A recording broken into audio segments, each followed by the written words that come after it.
Assalamualaikum warahmatullahi wabarakatuh.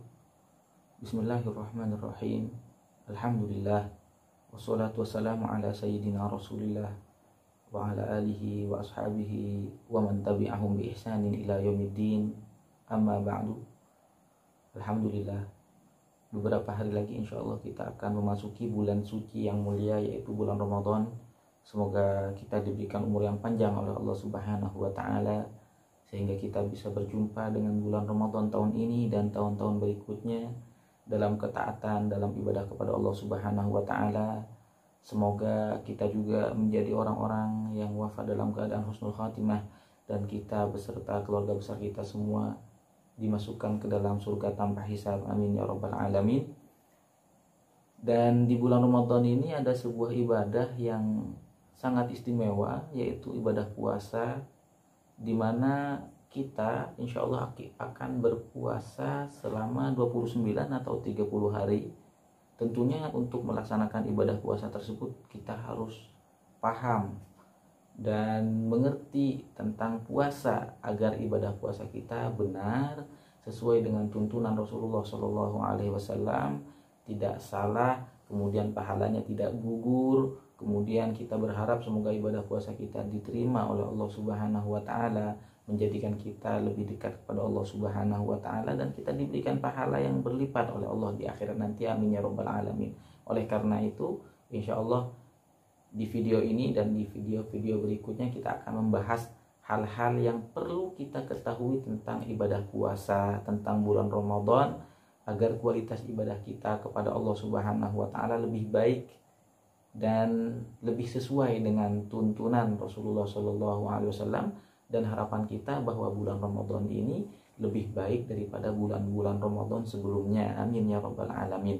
Dan insya Allah dalam pembahasan kita mengenai puasa ini kita akan mengambil intisari dari sebuah kitab fikih karya Habib Hasan Al-Kaf, yaitu kitab At-Taqriratus Sadidah, sebuah kitab yang sangat bagus yang sudah mendapatkan pengakuan dari para ulama, kitab fikih yang sesuai dengan masyarakat kita, masyarakat Indonesia yang memang rata-ratanya bermadhab Syafi'i.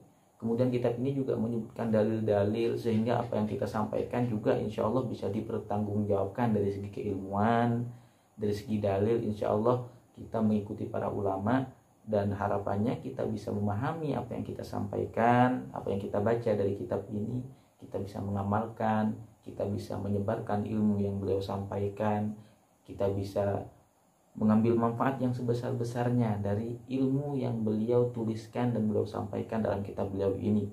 Dan semoga ini semua dicatat sebagai amal ibadah dan pahalanya terus mengalir bagi beliau, yaitu Habib Hasan Al-Kaf dan juga guru-guru beliau sampai Rasulullah Shallallahu Alaihi Wasallam. Amin ya rabbal alamin. Sebelum kita membahas mengenai puasa secara detail, kita perlu tahu apa yang dimaksud dengan saum atau puasa. Di dalam bahasa kita puasa, tapi dalam bahasa Arabnya adalah saum. Jadi saum itu berasal dari kata soma yasumu. Arti dasarnya adalah menahan atau al-imsak, menahan diri. Jadi apapun yang kita tahan dari segi bahasa Arab itu namanya saum. Makanya Allah berfirman di dalam Al-Quran mengisahkan tentang Siti Maryam, Inni nadartu lirrahmani sawman falan ukallimal yawma insiya. Siti Maryam berkata di dalam Al-Quran yang difirmankan oleh Allah Subhanahu wa taala, sesungguhnya aku bernazar kepada Zat yang Maha Pengasih, sauma, yaitu menahan diri, falan ukallimal yawma insiya, maka hari ini aku tidak akan berbicara dengan siapapun. Jadi Siti Maryam menahan diri agar beliau tidak berbicara dengan siapapun. Dari segi bahasa sudah disebutkan oleh Allah, itu adalah saum. Nah, dari segi istilah syariat atau dalam ilmu fikih, saum itu adalah al-imsaku an jami'il mufattirat, yaitu menahan diri dari segala hal yang bisa membatalkan puasa, min tulu'il fajri ila ghurubisy syamsi, dari terbitnya fajar atau waktu subuh ila ghurubi syamsi, sampai terbenamnya matahari, yaitu waktu maghrib, biniyatin maksusoh, dengan niat tertentu. Artinya kalau ada orang yang tidak makan dari subuh sampai maghrib tapi tidak niat untuk berpuasa, maka dari segi syariat Islam dalam ilmu fikih dia tidak dinamakan puasa, tidak dinamakan saum. Karena bisa jadi ada orang pingsan selama lebih dari 24 jam misalnya, maka meskipun dia tidak makan, tidak minum, tidak bisa dinamakan saum, karena saum dalam syariat Islam harus disertai dengan niat tertentu.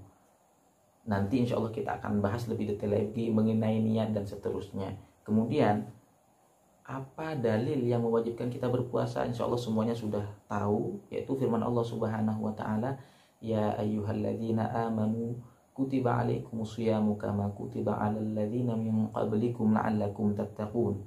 Yang artinya, wahai orang-orang yang beriman, diwajibkan atas kalian puasa sebagaimana diwajibkan atas orang-orang sebelum kalian agar kalian bertakwa.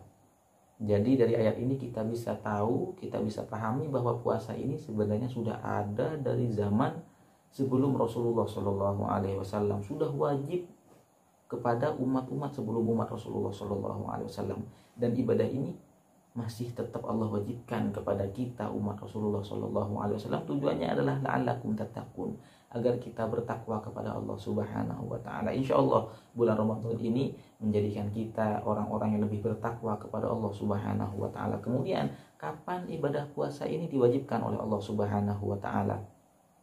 Kalau kita baca sejarah perjalanan hidup Rasulullah Shallallahu Alaihi Wasallam, beliau diwajibkan berpuasa itu dari tahun 2 Hijriah.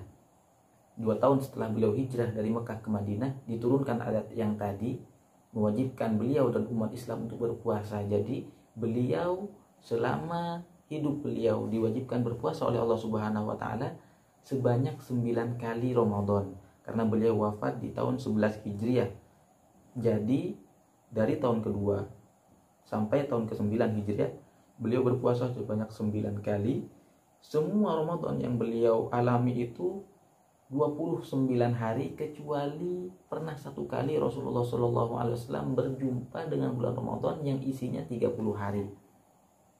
Nah, apa saja keutamaan-keutamaan yang ada di dalam bulan Ramadan, yang ada di dalam ibadah puasa? Dari segi nama Ramadan itu para ulama berbeda pendapat. Ada ulama yang berpendapat bahwa Ramadan dinamakan Ramadan berasal dari kata Romadho. Romadho itu artinya panas. Jadi pendapat pertama mengatakan bahwa dinamakan Ramadan karena dulu ketika orang Arab ingin memberi nama terhadap bulan Ramadan ini bertepatan dengan musim yang sangat panas, makanya dinamakan Ramadan, bertepatan dengan musim yang sangat panas. Itu pendapat pertama. Ada pendapat kedua mengatakan bahwa dinamakan Ramadan berasal dari kata Romadho yarmidu, yang artinya adalah membakar. Jadi pendapat kedua ini mengatakan bahwa bulan ini dinamakan bulan Ramadan karena bulan ini membakar dosa orang-orang muslim yang berpuasa di bulan ini. Ya, semoga kita semua termasuk orang-orang yang dosa kita semua dibakar dan dihapus oleh Allah Subhanahu wa Ta'ala. Amin ya rabbal alamin. Itu yang pertama. Kemudian ada hadis yang menyebutkan salah satu keutamaan ibadah puasa, yaitu hadis qudsi yang disebutkan oleh Rasulullah SAW bahwa Allah berfirman, kullu hasanatin bi asyri amsalihha ila sab'i mi'ati dhifin. Semua kebaikan itu akan dibalas 10 kali lipat sampai 700 kali lipat. Artinya ibadah-ibadah itu rata-rata sudah Allah tentukan pahalanya sekian dan sekian. Contohnya membaca satu huruf Al-Quran itu dikasih pahala 10 pahala. Berarti kalau 10 huruf 100 pahala. Sholat berjamaah sudah Allah tentukan 27 derajat. Dan ibadah-ibadah yang lain rata-rata sudah ditentukan. Illa saum, kata Allah Subhanahu wa Ta'ala, firman Allah di dalam hadis qudsi, illa saum, atau dalam hadis lain illa siyam, kecuali puasa, fahuwali, maka puasa itu adalah milikku. wa ana ajzi bihi, dan aku, firman Allah Subhanahu wa taala, yang akan membalas pahala puasa. Artinya kalau sudah Allah yang membalas dan tanpa menyebutkan batas angka, maka bisa jadi kita akan kaget, kita akan terkejut ketika kita melihat betapa besarnya pahala yang Allah berikan dari puasa yang kita kerjakan dalam kehidupan dunia ini. Maka dari itu, mari kita perbaiki kualitas puasa kita kepada Allah Subhanahu wa taala dengan belajar yang sungguh-sungguh dan berusaha agar kita berpuasa lebih baik kepada Allah Subhanahu wa taala. Kemudian ada hadis lain yang disebutkan oleh Rasulullah sallallahu alaihi wasallam. Beliau bersabda, "Man shoma yauman fi sabilillah ba'adallahu minhu jahannam masirata mi'ati amin." Artinya, barang siapa yang berpuasa satu hari di jalan Allah Subhanahu wa taala, maka Allah akan jauhkan orang tersebut dari neraka jahanam sejauh jarak perjalanan 100 tahun. Itu satu hari. Kalau kita berpuasa penuh di bulan Ramadan, ditambah lagi puasa-puasa sunnah, semuanya lillahi ta'ala, insya Allah kita termasuk orang-orang yang dijauhkan dari api neraka. Amin ya rabbal alamin. Kemudian ada hadis lain yang mana Rasulullah bersabda, "Lis-shaimi farhatani." Bagi orang yang berpuasa ada dua kebahagiaan. Idza aftara fariha, jika dia berbuka dia berbahagia. Wa idza laqiyallaha fariha bisawmi, dan jika dia berjumpa dengan Allah Subhanahu wa taala dia akan berbahagia karena puasanya. Ada hadis lain atau riwayat lain mengatakan, "Lis-shaimi farhatani, farhatun inda fitri wa farhatun inda liqa'i rabbi." Bagi orang yang berpuasa ada dua kebahagiaan, farhatun inda fitri, kebahagiaan ketika berbuka, atau ulama lain menafsirkan ketika Idul Fitri, wa farhatun inda liqa'i rabbi, dan kebahagiaan ketika berjumpa dengan Tuhannya yaitu Allah Subhanahu wa taala. Kemudian hadis lain menyebutkan, "Shamtus shaimi tasbihun." Diamnya orang yang berpuasa adalah tasbih.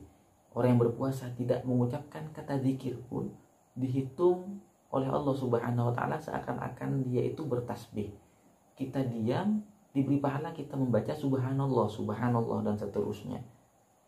Wa naumuhu ibadah, dan tidurnya orang yang berpuasa adalah ibadah. Bayangkan betapa besarnya keutamaan puasa.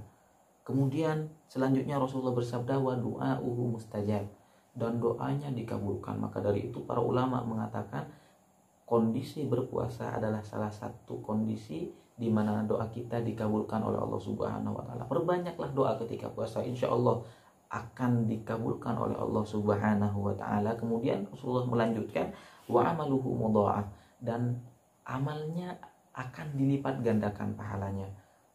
Makanya ada hadis lain yang menguatkan hadis ini. Rasulullah bersabda bahwa amal ibadah yang wajib di bulan Ramadan akan diberikan pahala 70 kali lipat dari pahala wajib itu.